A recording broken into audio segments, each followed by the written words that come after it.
So our final two speakers, great speakers. It's been a great day filled with information.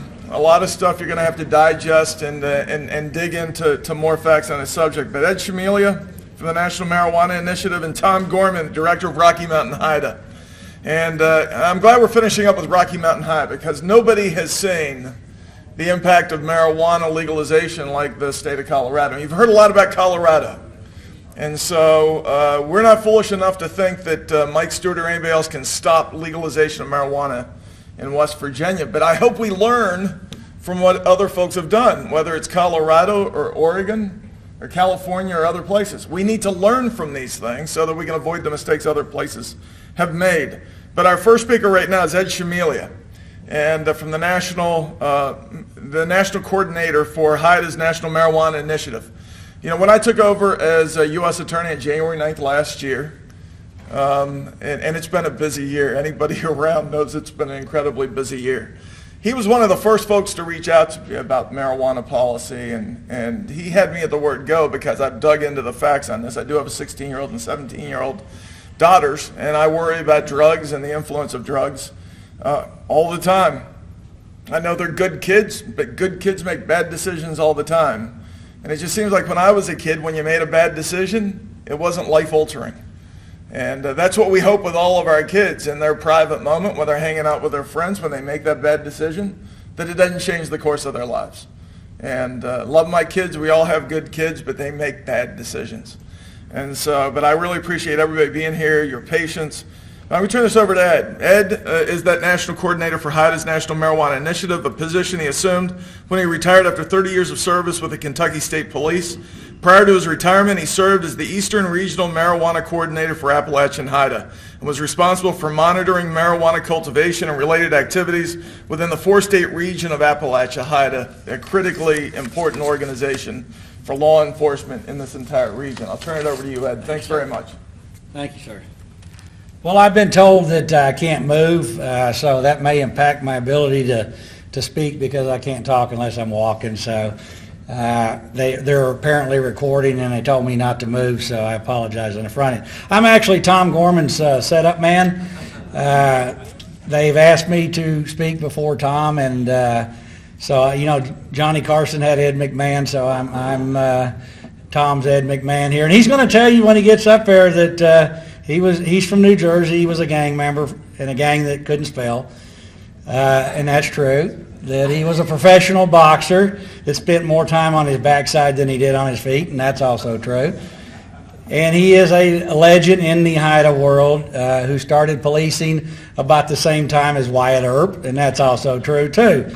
So I'm going to go in front of Tom. He's also, yeah, that's what I've been trying to do since they hired me in this damn job, somebody to fire me.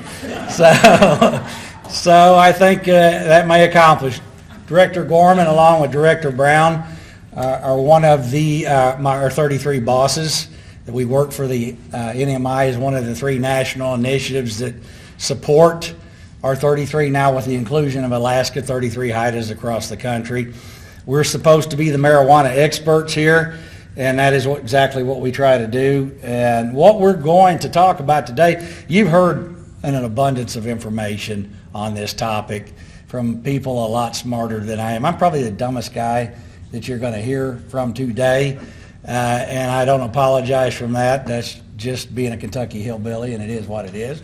So what I want to kind of get across to you is just where we are in this country. I want to hit on a few key topical areas that are consistent with legalization. When I speak to legalization, I'm addressing both the medicalization and the recreationalizing of this drug. And a couple common denominators that we see, and then hit on a couple things we need to be thinking about as you consider or contemplating what you already have done in this state, and that is medicalizing this thing. However, I bet it is highly restrictive in this state. You've already gone down this goat trail. So there's some things you need to be thinking about. We want to hit on those. So I'll see if I can operate this. I love this. This is an industry. I like to throw this up here. This is where we're at, and I give you a history. You know, we have, according to this map, of course, this map got outdated November the 7th with the last election. This gives you an idea of what's available medically and recreationally, with the understanding that this actually is it after this past month's election, where we're at with 33 medical plus the district and 10 rec plus the district. And understanding with either medical and recreation, we have essentially 33 different regulatory models medically and 10 different regulatory models recreationally. And to be quite honest with you, none of them are doing a very good job of mitigating what is referred to as the unintended consequences of the decisions we made. So when you think about where we are as a nation and where we're looking at, and you throw this graph in here, that's the CBD states that have actually enacted some form of legislation with respect to cannabidiols, the nation pretty much is green with weed. And when you look at that, you go back here and you look at this, and you look at that. Dale, you need to do us a slide that throws them all in here because I can't do this crap. Dale does all this garbage. I'm not good at PowerPoint. I'm the village idiot when it comes to PowerPoint. He does all this. But when you look at this, and you look at this, we're just about all green with weed.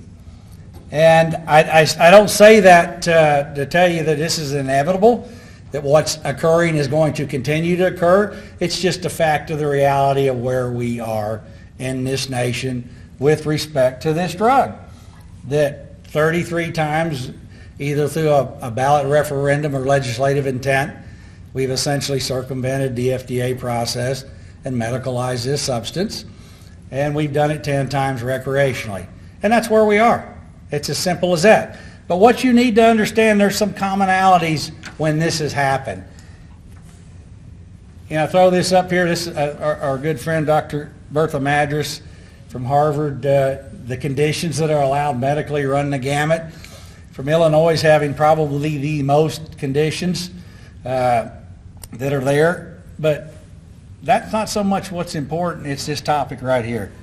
This, and a little pointer's not working. It's the word potency.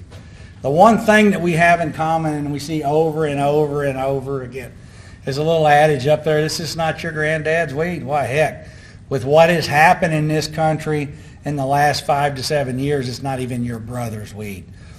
The number one most important crucial factor that we've seen with the legalization of this drug is an explosion in potency. Absolutely, without a doubt. Nobody can dispute what we have seen with respect to the genetic modification of this plant. When you allow an industry to bring in scientists and they do what they do without fear of law enforcement retribution, we have seen an explosion in potency. To where, you know, Dale and I are 62 years of age, and we joke about the dope that was around when we were in high school. If this was the same substance that was available in the 70s, early 70s when I was in high school, or for that matter, when I joined the state police in 1979, or when I retired, for that matter, in 2009, I probably would not be wasting your time talking about this substance, because that's not the case.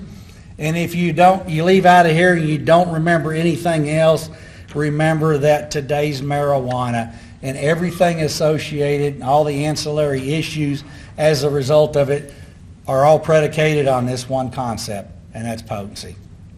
Absolutely. Potency is driving everything, but principally potency is driving profit.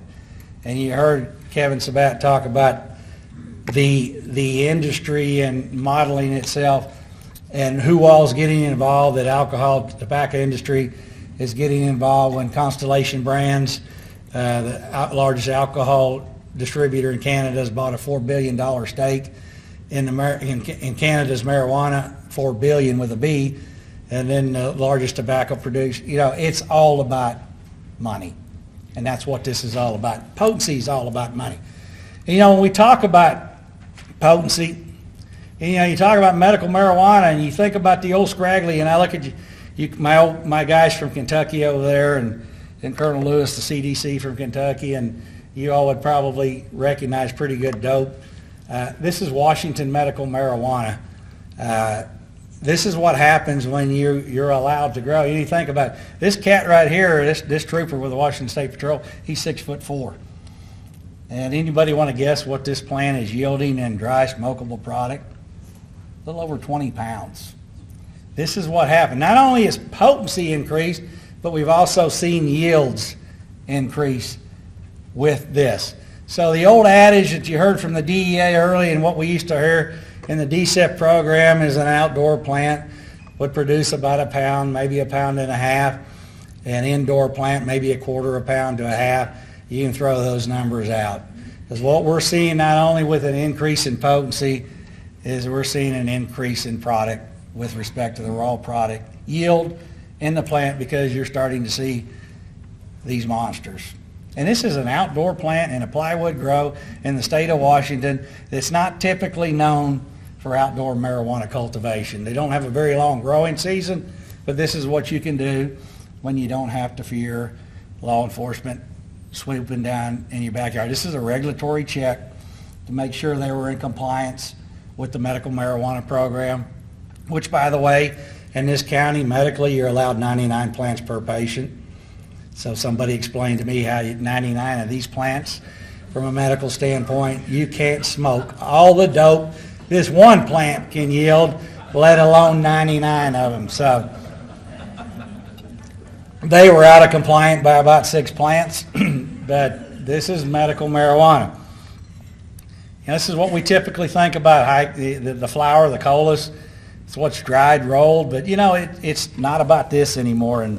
And Dale touches on it, and I'm sure Tom will talk about the product differentiation that we're seeing with respect to the different products that are out there that 10 years ago no one imagined that you would take a THC and you would put it in the different products. Anything imaginable now can be infused with THC. And my last visit to Denver a couple months ago is one of my favorite hobbies is going into dispensaries, and I tell them what I do, and I to ask them questions. And the one that really blows me away is the vaginal suppositories infused with THC. Now, somebody's going to have to explain that one to me, because this dumb hillbilly can't figure out why you would need that. But they're everywhere. This is what it used to be. This is the new weed right here. When you talk about shatter, the butane, which is THC extraction, honey oil, wax, shatter, this is where your potency is. This is it. This is what is driving the market. The smokable product, yes, they are selling it, but these are the products that are driving the market, and this is where the potencies are concentrated. When you throw this and the waxes, and these are pictures, 80%. Well, that's from a dispensary in Denver. That right there is some shatter, and here's some wax at 74.5%. If you would have told me when I started my law enforcement career in 1979 that THC potency would be at these levels, I would have told you smoked too much of this dope, because it can't happen. But this is what has happened just in Colorado since Colorado recreationalized this drug. And what we are seeing in all the ancillary spillover across the states that have already done that, Washington, Oregon, now California. California has a legal limit production limit of 2,077 tons of licensed marijuana grow in the state of California. Now get that, 2,077 tons can be legally grown. And Dr. Gabriel will tell you a vast majority of the people aren't even registering. It's untelling how much dope the state of California is ultimately going to produce, both legally and illegally. When you're legally allowed to produce under the current license agreement 2,077 tons, somebody do the math real quick and tell me how many pounds, ounces, and grams and joints that equates to. Is probably enough for all 40 million Californians to get high for quite a long time, and they won't be able to smoke at all. This is what we're seeing. Then you start throwing this crap in, which I'm going to go quickly because you've already seen these products. Our kids love this. Juuls, vaping devices, the stealthiness of these devices, the fact that they can utilize these devices and you really don't know whether they are vaping nicotine or they're vaping cannabis, and they're highly potent with respect to concentrations of THC, which are readily available in most of your medicalized and all your recreationalized states. Understand something too. You're not a recreational state unless you first become a medicalized state. That is the method of operation. That is how it has always happened, and that's how it will continue to happen. Nobody has ever gone from nothing to straight recreational. It hasn't happened. Ohio tried to do it, and it was soundly defeated. The process is tried and true. It's already been laid out for you, and that's the way it works, and that's what will occur. I can assure you almost with the greatest degree of certainty that eventually you will expand your access in the state of West Virginia. You will include more illnesses and diseases, plus you will increase the level with respect to the amount and availability of the different types of delivery devices in this state. And then within a 2 to 4 year period, you will be dealing with recreational marijuana in this state because that's the way it is played out in each and every instance. But here's where we are. Edibles in every shape, form, or fashion. Now I'll go through these really quick because I want to really get to the point because Dale already kind of touched on this thing. So what are we to do? Because I don't want to steal Tom Gorman's thunder because he's got a lot of great information. But Dale's right. Somebody says, what the heck good's come out of all this crap? And there has been some good come out of this because we're asking more questions. A whole heck of a lot more questions. And to me, one of the most telling things that is happening is we're demanding answers supported by valid data and scientific research. Bill Lynch alluded to it in his presentation. That's all anybody asks. If we're going to do a substance or look at a substance, and I'll be the first to tell you that of the 100 plus cannabinoids within this drug, there are some that have medical value. There's no disputing that. GW proved that with Epidiolex, the first plant-based medicine derived from the plant. So for anybody to sit up here and tell you that marijuana has no medical value is outright lying to you. They are. But for somebody to sit up here and tell you that crude marijuana, either smoked or ingested, is medicine is also outright lying to you because none of that is supported by valid science and data. And none of the medical associations or the umbrella entities validate that statement. That's the problem with this drug. And I tell people across the country, I think this is the most dangerous drug in America. They look at me and they hear. Yeah, I policed in Appalachia. I worked with the Appalachia IDA in the midst of the opioid crisis. This state's been slaughtered. Looking at where's Kenny Verner, we trooped together. He was in Mingo County and I was in Pike County. Back when we never heard about opioids or heroin, and you make a statement and what all is going on in your state about this is the most dangerous drug in America, and I said, heck yeah, it is. And here's why I tell you this and why I truly believe this. When you take all of the other illicit drugs and you combine them, it doesn't equal half the admitted marijuana use in this country. With the understanding of what people are using today isn't even the same marijuana it was 5 years ago, 6 years ago, when Colorado went down the primrose path to recreationalizing this drug in their state.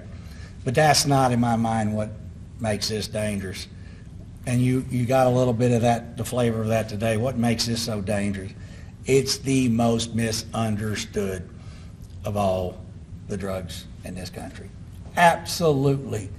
There is so much misinformation, disinformation, pseudoscience and research on this topic, and there hasn't been a lot of research up until recently. And a part of that is because of what happened.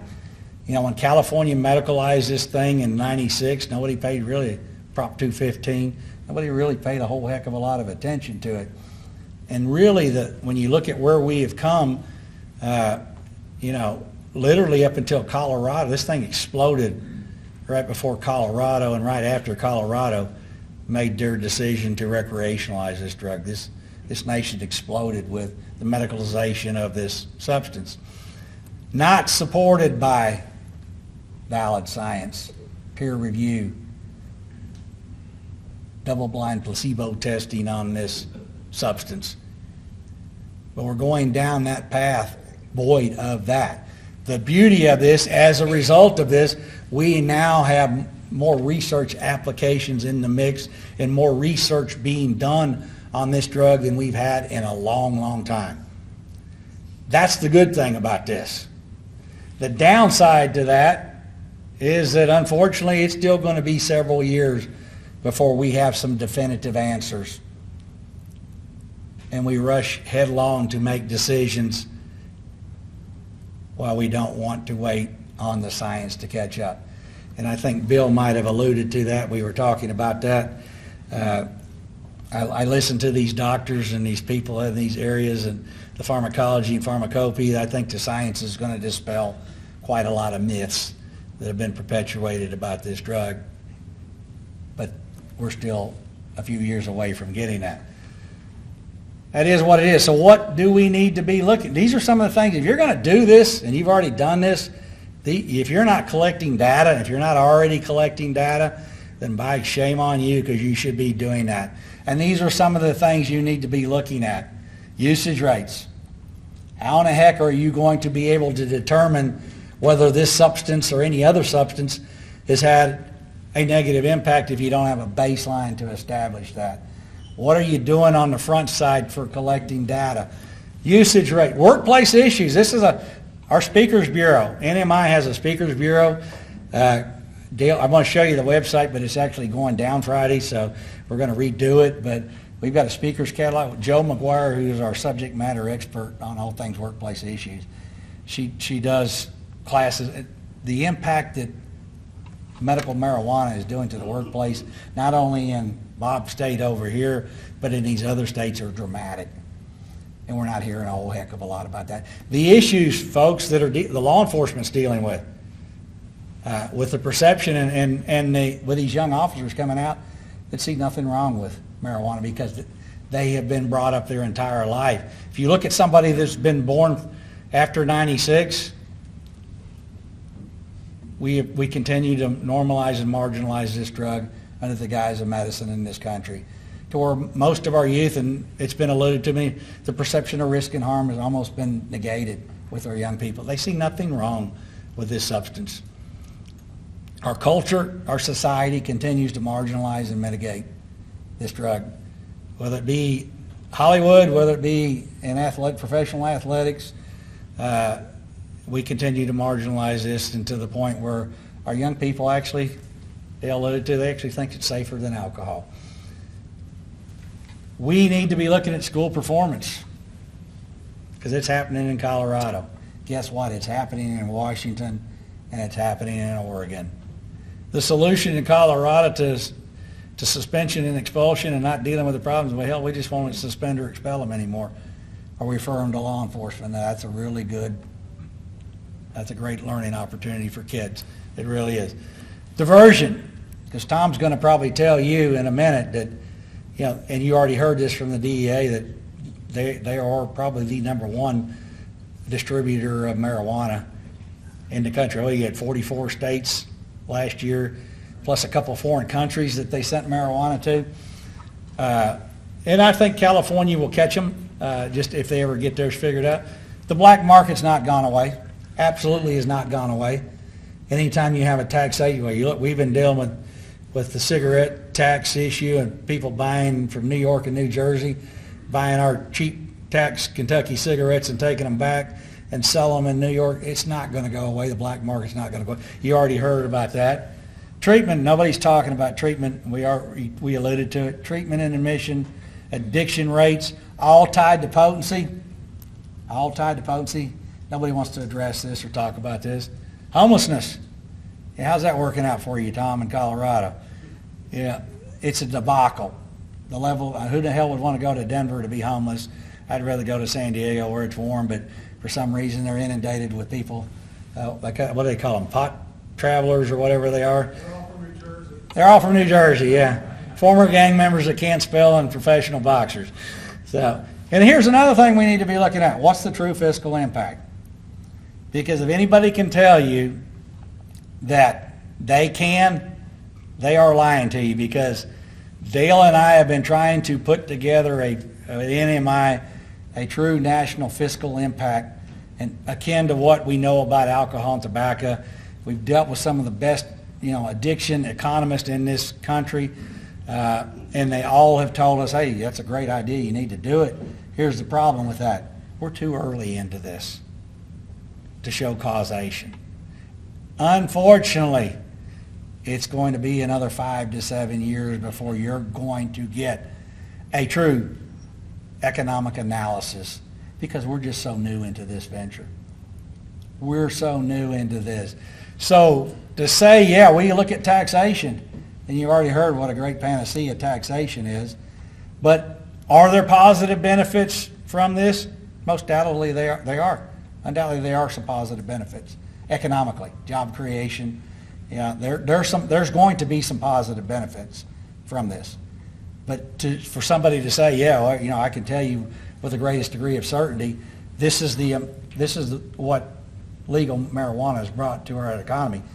When Dr. Michael French, one of this country's leading addiction economists, says, whoa, you can't do that. You haven't been doing this long enough. You can't show causation. You can show association. You're 5 to 7 years away from being able to do that.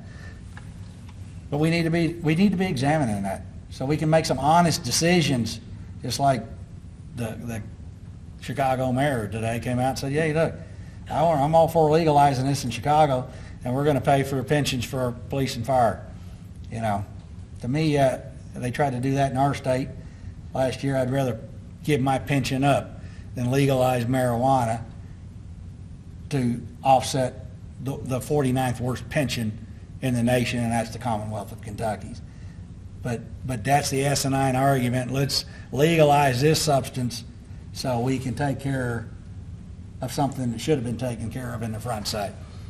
And then you've already heard Dr. Gabriel allude to the environmental and water and electrical impacts, but here's something that nobody's really doing.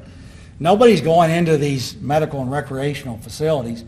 Nobody's buying product and nobody's testing product for potency. We're relying on the industry to tell us that, but nobody is testing product for purity. To make sure, quote unquote, you in West Virginia that decided to medicalize this, that your patients are getting the same level of purity that Dr. Lynch dispenses when he gives out dose units in his hospital. That's not being done. Nowhere in these 33 states is that being done at all.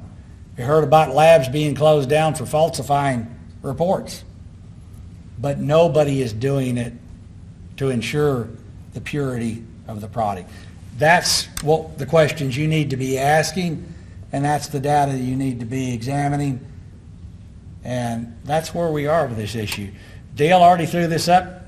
This site actually is going to, you better get on it real quick, because Friday we just hired Stephanie Rodriguez, a communication specialist.